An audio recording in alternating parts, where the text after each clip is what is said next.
Okay, so eclair cookie is based on a eclair. An eclair is a classic French pastry made from light, hollow chow dough filled with cream, like pastry cream or whipped cream, and topped with a glaze, most famously chocolate. And then and as we can see here, eclair cookie has a bit of chocolate on his hat, and the hair does look like cream. So I mean, yeah, they are. So yeah, they knew what they were doing with this design. Oh, an eclair cookie is a support because he's a scholar. That is the RPG class he's based on. He's based on a scholar. Other names: the sage, the librarian, the lore master, archivist, and veteran wizard. Scholars are a support class with encyclopedic knowledge, which allows them to study enemies and figure out their weakness. This simply reading the enemy stats to actually giving them weakness or stripping away their defenses. So like, kind of like how eclair cookie debuffs the enemies. And yeah, debuffs 3 enemies with the highest attack and targets the cookies first, applying the damage they receive and deals damage. So if the enemy is defeated while under the weakness debuff, all allies will gain an HP shield. Makes a lot of sense. And pretty good symbolism, I'll say that, making the eclair. Okay, so Tea Knight Cookie is based on, well, a knight and tea. His armor looks like some old-fashioned tea strainers, and his spoon looks like an old-fashioned teaspoon. If you could, yeah, his axe right here, yeah, it looks like it looks like a teaspoon. A teaspoon is a small spoon used for stirring beverages like tea or coffee, or as a standard culinary and medical unit for volume equal to roughly 5 millimeters. 1 tablespoon equals 3 tablespoons. A stable flatware teaspoon is about 6 inches in length. And also, another thing, what a tea knight is, a tea strainer is, if y'all even care about this, is what is it?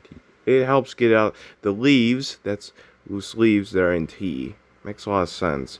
And what is this? A warrior class, RPG class? You might be wondering. Well, he's based on a knight. Yes, a knight. He has the armor and everything, and he even fights at close range, and he can tank hits. Makes sense. And a dragon slayer, so he also has that going for him too. Next.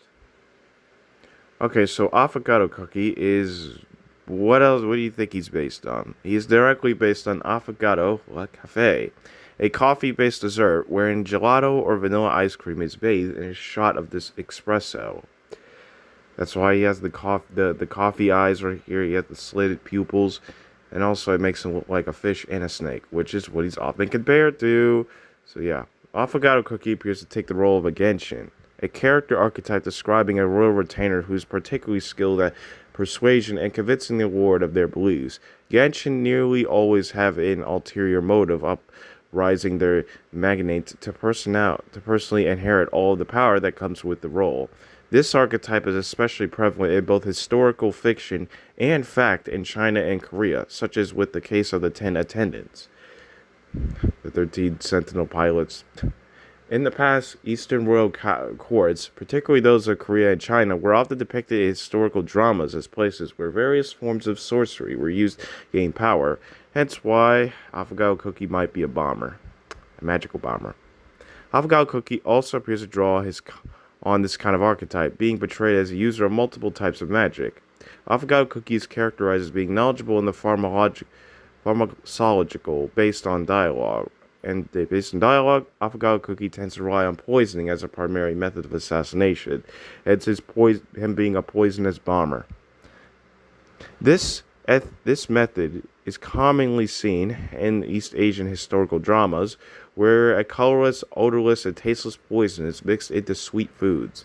In regards to his skill and hobbies, Affogato Cookie is likely based on the Baksu Mudang, or male shamans of the Muslim religion.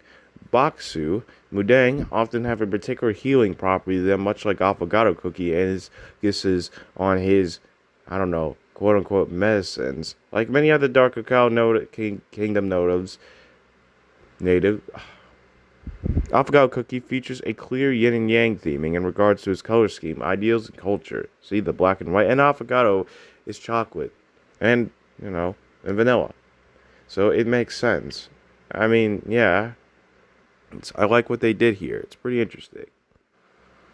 Okay, so Caramel Arrow Cookie is based on caramel, A caramel is a soft, chewy confection made by heating sugar with butter, cream, and sometimes corn syrup, milk, or condensed milk until it reaches a specific temperature, around 240 through 248 degrees Fahrenheit, for a rich amber color candy.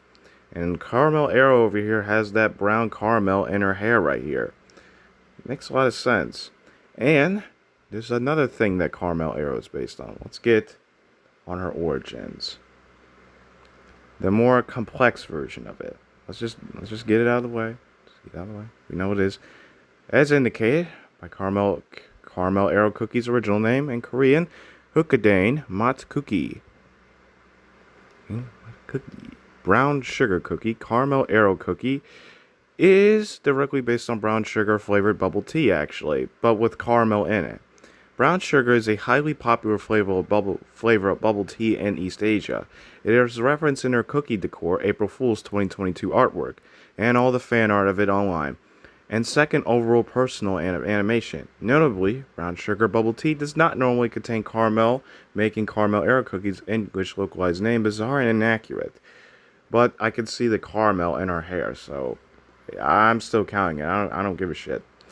Despite many of the Dark Cacao Kingdom's cookies being inspired by Korean Joseon era, Caramel Arrow Cookie over here seems to be based on the style and culture of Silla, an ancient predecessor to Korea and 1/3 of the Three Kingdoms of Korea time period. Specifically, she seems to draw heavy inspiration from the Hwargan Corps, an elite group of young male warriors in Silla best often recognized for their skills in long-range horseback archery. But Caramel Cookie Arrow is a woman, so she's a tomboy. In fact, Caramel Arrow Cookie's headgear appears to be based on a Juwan, a type of equipment heavily associated with and worn by Hwargang members. Caramel Cookie Arrow's bow appears to be stylized Gakgon, or Korean horn bow, or small reflex bow extensively used by the soldiers of the Hwarang Corps. While archery has always been prevalent in Korea, its usage in fighting in wars was heavily utilized during ancient times, including the Three Kingdoms period, which I think might be based on, but I don't know. Partly due to its versatility in the nation's mountainous terrain, which is similar in itself to the mountains of the Dark Cacao Kingdom. Like many other Dark Cacao Kingdom natives, she has a yin-yang theme. Yes, the color scheme, ideals, and culture. Oh, and she calls herself the black and white bow represents the harmony of opposites, much like dichromatic philosophy itself.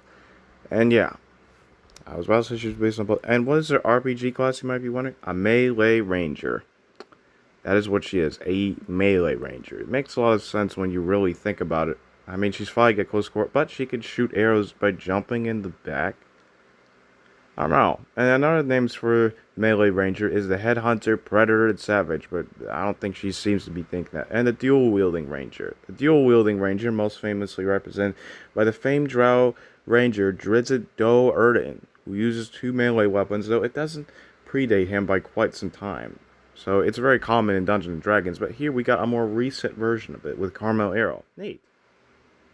Okay, so Cherry Blossom Cookie over here is based on cherry blossoms, or sakura.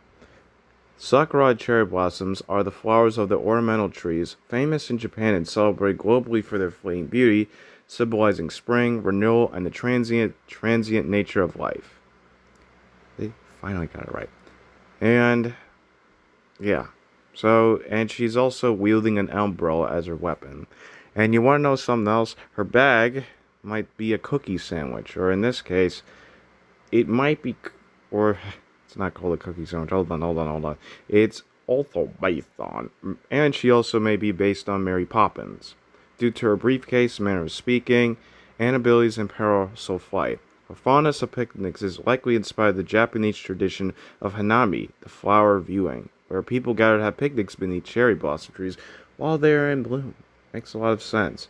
And oh, if you want to know what it is, that bag she has, it's a cookie sandwich. A graham cracker-like case with pink and white parasol, with a cherry pink cherry filling. Makes a lot of sense. And what is she based on? I don't know. Like, I guess a nature rogue, someone that uses the nature against, I don't know, a nature elemental.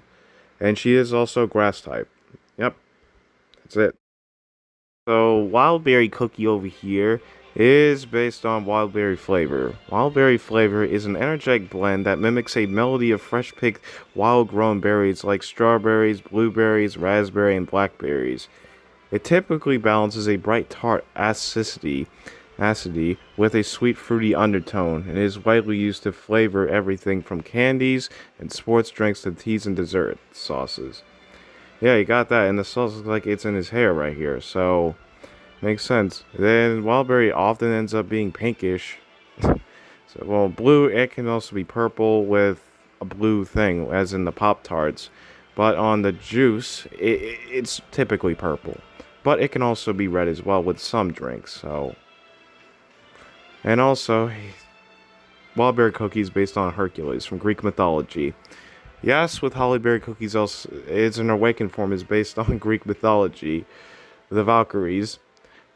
Okay, so we all know who Hercules is. We all know who this god is, but just in case for y'all that somehow don't know who he is, Hercules is a legendary Greek and Roman hero known for his superhuman strength, courage, and numerous adventures.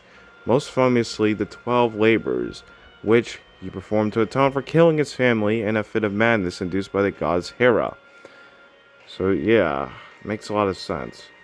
And also, Wildberry Cookie's gauntlet is also based on a gauntlet. Why he's a defense? He's a royal guard, obviously, with a giant gauntlet.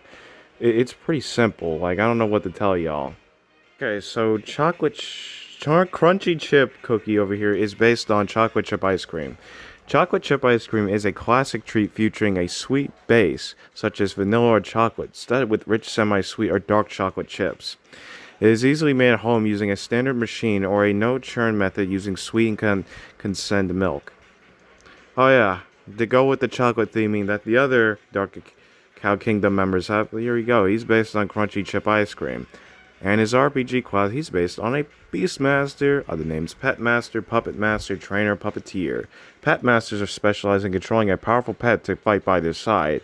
The pet can be anything from a tamed animal to a summoned elemental to constructed golem, but usually it serves as a frontline melee combatant, while the master hangs back to support with a healing, buffing, and long-range attacks. But Crunchy Chip Cookie here, they get on the back of the wolf. He gets on the wolf, and he cares about his wolf, so.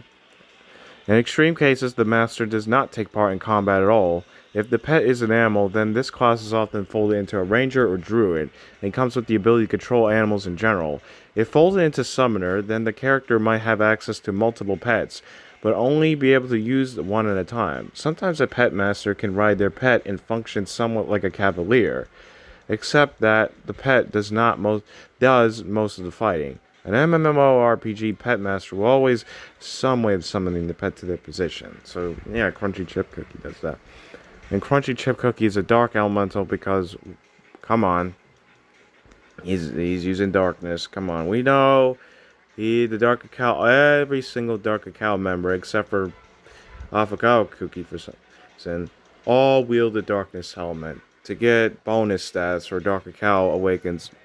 Rally effect for his, awakened form. Makes a lot of sense though. I don't know. I mean, they have to have it somewhere. Or like Silent Salt, they have to work into like synergy. It makes sense. It makes sense. Financier Cookie, our favorite royal guard with the light element, is based on like Madeline Cookie over here, her counterpart. Financier is based on a paladin, an evangelic knight bound to their fate to protect orders, with light ability that are defensive and they have healing light abilities. Makes sense. Her namesake, a financier, is a rectangular French almond cake that takes its name from its resemblance to a gold bar. This ingredient is reflected in her overall rectangular design motifs and its golden details. And hence she's in like a high-ranked, society. Makes sense for her to based off a high-ranked food. Makes sense. Rich people. Okay, I'll stop. And another thing she might be based on is a type fighter. She's a paladin. Literally, that's her RPG class. That is literally it. She's a paladin. Not much to say about her. And the fence, she's a royal guard that protects people. Really wish there was more to say about this character, but no, unfortunately no. Okay, so cream unicorn cookie is based on a unicorn. A unicorn is a legendary creature usually depicted as a horse with a single spry horn protruding from its forehead. Very magical one. And why is cream unicorn a fire type in with their magic candy? Well, unicorns, classical unicorns, are associated with water, purity, and light magic, representing the antithesis of fire. However, in modern fantasy, tabletop games, and even games like this, and just media in general, unicorns are frequently assigned to the element categories, such as fire, and they can breathe and have a lot of things with fire. Kind of like Rapidash from Pokemon. And then Rapidash becomes a normal unicorn in Pokemon Gen 8, Sword and Shield. So yeah, makes a lot of sense. And what is Creamy Unicorn based on? This might RPG classes they're based. This might be weird. You might think this is stupid, but a cleric. Yeah, you know what I said, a cleric. Clerics are connected to animals. They can turn animals. And they are beasts. I guess this would also lay into a beastmaster. A beastmaster cleric. They are also animals, but they can turn animals to heal the targets. And the flame, the blue flame that Cream Unicorn leaves behind, yeah, that does fire damage. It's blue flames, and blue flames are magical fire. And even ghost fire. So, yeah, makes sense. I really like Cream Unicorn Cookie. Really gorgeous. I like the design. The design looks cool. And also, unicorns are heavily associated with dreams. So, yeah, they did their homework here. I like what they did. Captain Caviar Cookie over here is based on caviar. Caviar is a specific type of roe, which is the general term for fish eggs, but caviar traditionally refers to only the salt-cured sturgeon roe. Prized for its buttery, complex flavor, while other fish eggs, like salmon, trout, or lumpfish, are usually called roe and are known for a bolder, saltier pop. The key differences are the source. Sturgeon for caviar versus any fish roe. Preparation. Caviar is aged and salt cured, while roe is often sold fresh or flash frozen. And flavor profile, delicate and buttery for caviar, bolder and saltier for roe. Makes sense. And also, Captain Cav. You see, look, his hair even looks like caviar. So, yeah, they did good job. And also, he's a pirate. I mean, no, he's a captain of a ship. It makes sense. Makes sense. Why is he a bomber? He's shooting a missile from his boat. A giant, like, that's what it is. And it explodes. It's a bomb. It makes a lot of sense. It really does make sense. Like, okay. And he has a shark aesthetic. His sharp teeth. His whole captain aesthetic. Come on. Like, it makes sense. He's a shark boy. I thought he was based on, like, a seal or something. But no. He's a shark. So, makes a lot of sense. Candy Diver Cookie is based on a deep sea diver, specifically an atmospheric diving suit. Another name, which is another name for it, is a small one-person articulated submersible which resembles a suit of armor with pressure-tight joints to allow articulation while maintaining a constant internal volume and an internal pressure of 1 atmosphere. An ADS can enable diving at depths of up to 2,300 feet, 700 millimeters, for many hours by eliminating the majority of significant psychological dangers associated with deep diving. The occupant of an ADS does not need to decompress, and there is no need for special breathing gas mixtures, so there is no danger of decompression sickness or nitrogen narcissist. When the ADS is a function properly, an ADS can permit less skilled swimmers to complete deep divings, albeit at the expense of dexterity. So, yeah, makes a lot of sense. But in this case, he died inside. Candy Diver, they died inside their suit, and they're possessing the suit, and their eyes are the only thing left. He's based on a possessed suit of armor. It's a possessed diving suit. Kind of like Nautilus from League of Legends, but Nautilus is evil. Candy Diver is, like, good. He's a good guy, so it makes sense. That's like a difference right there. And also, Candy Diver Cookie's whole diving suit resembles... what is it? It resembles a gumball machine. You have the thing right there, the arrow right there pointing on his on their chest, right chest thing right there. and the whole red aesthetic, and then you have the candy eyes that look like gumballs. It makes so much sense. He is literally a candy. He's a diving suit, but with a gumball machine that looks like this. That's a suit that looks like a gumball machine. Makes sense though. Really makes sense. Some good design symbolism.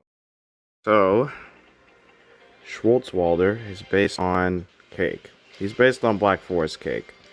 Like the whole brown stuff right here. His head is a slice of cake. His body is literally a freaking cupcake. And and his eyes and horns seem to be based on like strawberry, cherry. Like he literally looks like a Black Forest cake. Even more than Black Forest cookie herself sometimes. Oh, and another thing he might be based on is a werewolf. Like I said, with Werewolf Cookie, he's based off he's half it, but he's not really a werewolf here. Like he's more wolf than Cookie. Like he could walk on two legs like a Cookie, but he's more of like an animal, and he's holding a weapon. And this just leads me, and he's holding a giant hammer, which is a steel, which makes him steel type. And the reason, RPG class I think he's based on? Well, pretty easy. A brute. Titan, a vanguard, landscape. And more offensively, so he's more offensive. He doesn't have any armor in sight. So that's what I think he is. He doesn't have any armor in sight. Let's look at his skill. Each one of Schwartzwalder's regular attacks has a chance to stun the target. The first cooldown of this skill will be shortened, allowing for faster skill use. Upon using this skill, Schwartzwalder will receive the howling effect, increasing his own attack speed and damage resist, and increasing the team's attack. When the effect duration is over, Schwartzwalder will charge at the enemy, strike with them with his hammer, and stun them. Inflict the hammer's shock debuff. The debuff will reduce the enemy's attack and cause them to receive more damage from the next Schwartzwalder's skill attacks with the hammer. While Schwartzwalder is using his skill, he will briefly become resistant to interrupting effects. So, yeah, he's based on the warrior class. Or he could be based on a barbarian. He does go berserk, but I don't know. And he's a chaos elemental because, well, he's one of Dark Enchantress Cookie's minions. Pretty simple stuff.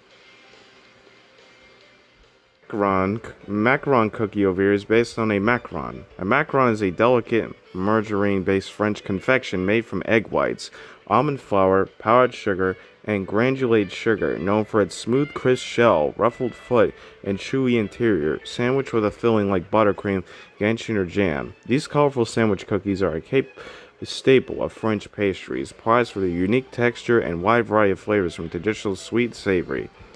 And Macaron Cookie's hair and her hat seems to be based on such. Even her drum is.